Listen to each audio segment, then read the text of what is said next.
Hello students, ये video है वायुमंडलीय परिसंचलन तथा मौसम प्रणालियों के दूसरे भाग के बारे में। और इस दूसरे भाग को हम लोगों ने दो अलग अलग भाग में फिर से विभाजित किया है। तो ये वीडियो जो है ये दूसरे भाग के प्रथम भाग के बारे में है और इसमें आज हम जानेंगे कि समुद्र तल वायुदाब का विश्व वितरण कैसे होता है और साथ ही साथ हम जानेंगे कि पवनों की दिशा और वेग को प्रभावित करने वाले कौन कौन से बल होते हैं। तो चलिए स्टूडेंट्स जानते हैं इसके बारे में।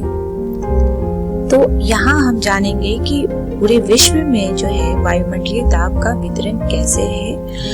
तो इस चित्र के द्वारा हम इसे समझेंगे। तो ये जो चित्र हम यहाँ देख रहे हैं, इस चित्र में हमें विभिन्न वायुदाब देखने को मिल रहा है। तो ये जो लेटर L से यहाँ दर्शा रहे हैं ये है निम्न दाब क्षेत्र और लेटर H से जो हमें यहाँ पे दिख रहे हैं नीले रंग का वो दर्शा रहे हैं उच्च दाब क्षेत्र। तो यहाँ हम इस चित्र के द्वारा समझेंगे कि कैसे ये वायुमंडलीय दाब जो है इनका पूरे विश्व में वितरण हो रहा है। तो यहाँ विषुवत वृत्त के पास अगर हम देखें तो यहाँ निम्न दाब क्षेत्र होता है क्योंकि यहाँ पे जो है सूर्य तप अधिक होता है जिसके कारण यहाँ तापमान भी अधिक होता है और इसीलिए ये जो है निम्न दाब क्षेत्र होता है और इसे हम कहते हैं विषुवतीय निम्न अवदाब क्षेत्र। अब इस निम्न दाब क्षेत्र के ऊपर जो हमें पट्टी देखने को मिल रही है वायुमंडलीय दाब की, यहाँ हम देख सकते हैं ये उच्च दाब क्षेत्र है क्योंकि यहाँ लेटर H हमें दिख रहा है इस पट्टी में। तो इसे हमें कहते हैं उपोषण उच्च वायुदाब क्षेत्र। और फिर जैसे जैसे हम ऊपर ध्रुव की ओर जाएंगे तो ये उच्च दाब क्षेत्र के ऊपर फिर से निम्न दाब क्षेत्र होता है और इसे हम कहते हैं अधोध्रुवीय निम्न दाब पट्टियां। और ध्रुव पे जो है वहाँ पे उच्च दाब क्षेत्र होता है और उसे हम कहते हैं ध्रुवीय उच्च वायुदाब पट्टियां। तो ये जो है विभिन्न वायुमंडलीय दाब की पट्टियां ये पूरे विश्व में पाई जाती हैं और इससे हम समझते हैं कि कहाँ कहाँ पूरे विश्व में उच्च दाब क्षेत्र होता है और कहाँ पे निम्न दाब क्षेत्र होता है। और ये जो वायुमंडलीय दाब की पट्टियां होती हैं ये स्थायी नहीं होती, यानी इनकी जो स्थिति हम यहाँ पे विभिन्न अक्षांशों पे देख रहे हैं ये स्थायी नहीं होती है और इनकी स्थिति जो है ये बदलती रहती है। तो आगे हम देखेंगे कि कैसे ये वायुमंडलीय दाब जो है इनकी स्थिति बदलती है और कौन से कारक होते हैं जिसके कारण ये वायुमंडलीय दाब जो है इनकी स्थिति बदलती है। तो यहाँ इस चित्र के द्वारा हम समझेंगे ये जो चित्र है ये दर्शा रहे हैं समुद्र तल वायुदाब को जो कि है यहाँ पे जुलाई के महीने की।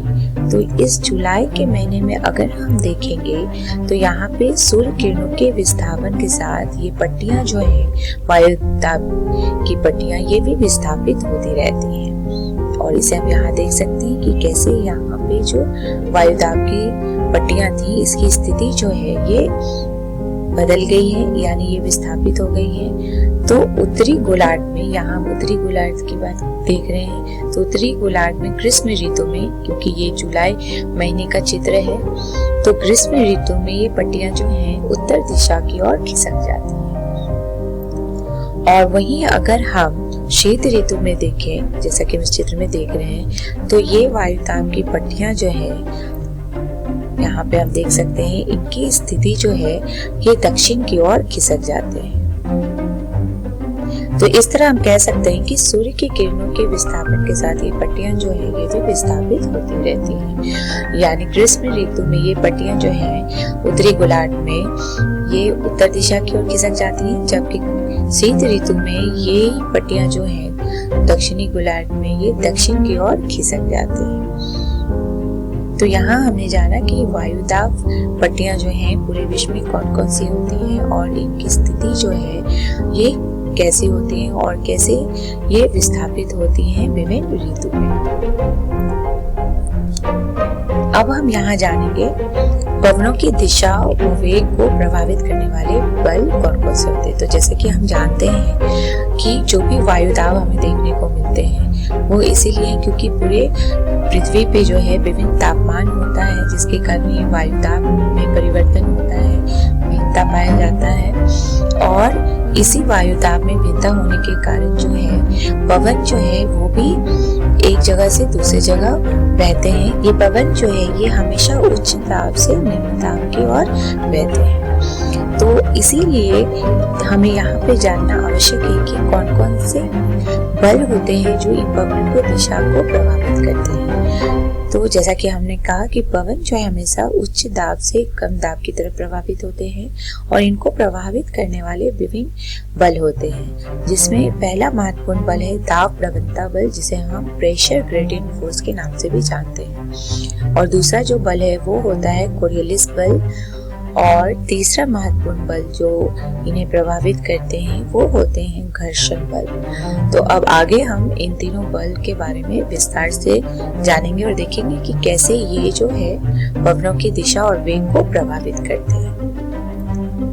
तो सबसे पहले हम जानेंगे दाब प्रवणता बल के बारे में।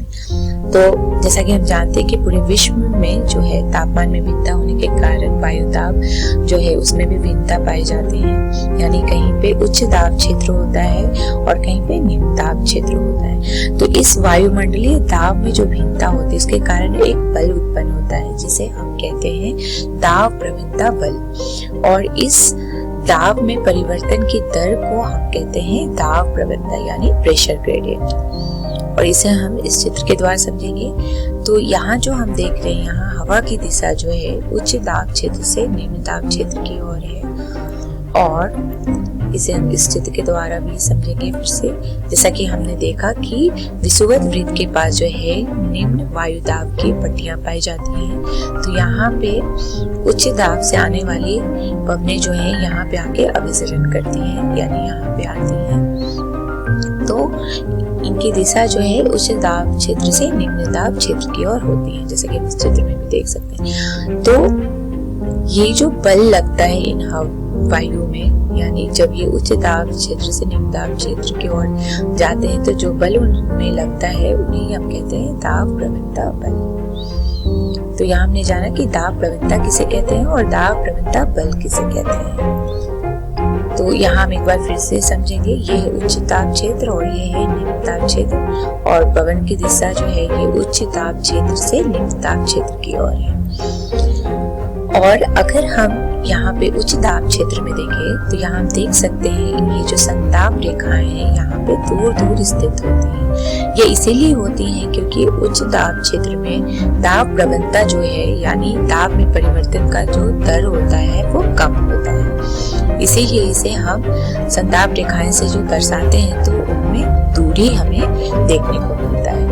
जबकि निम्न दाब क्षेत्र में चूंकि दाब प्रवणता जो है वो अधिक होता है, यानी निम्न दाब क्षेत्र में दाब में जो परिवर्तन होता है वो दर जो है अधिक होता है। इसीलिए हमेशा निम्न दाब क्षेत्र को जो हम समदाब रेखाएं से दिखाते हैं उसमें इनके बीच की दूरी जो है ये बहुत कम होती है। तो इस तरह हम संदाब रेखाओं को देख के बता सकते हैं कि कौन सा उच्च दाब क्षेत्र है और कौन सा निम्न दाब क्षेत्र है और कहाँ पे दाब प्रवणता दर जो है वो अधिक होता है और कहाँ पे कम होता है। तो इस तरह हमने जाना कि दाब प्रवणता बल जो है कैसे एक महत्वपूर्ण बल होता है जो पवन की दिशा और वेग को प्रभावित करते हैं।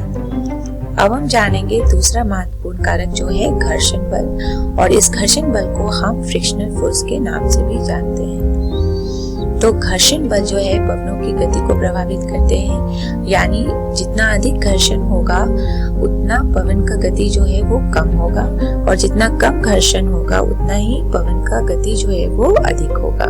तो अगर हम घर्षण बल देखें तो ये धरातल से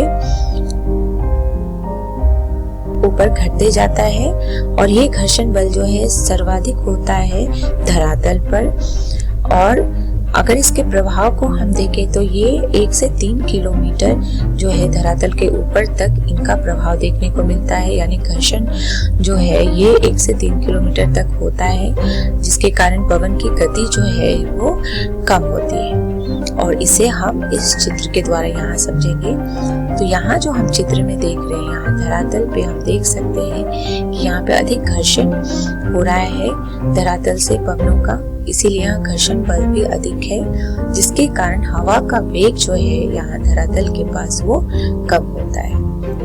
लेकिन अगर हम ऊपरी वायुमंडल में देखेंगे तो यहाँ पे घर्षण बल कम होता है और इसीलिए ऊपरी वायुमंडल में हवा का वेग जो है वो ज्यादा होता है।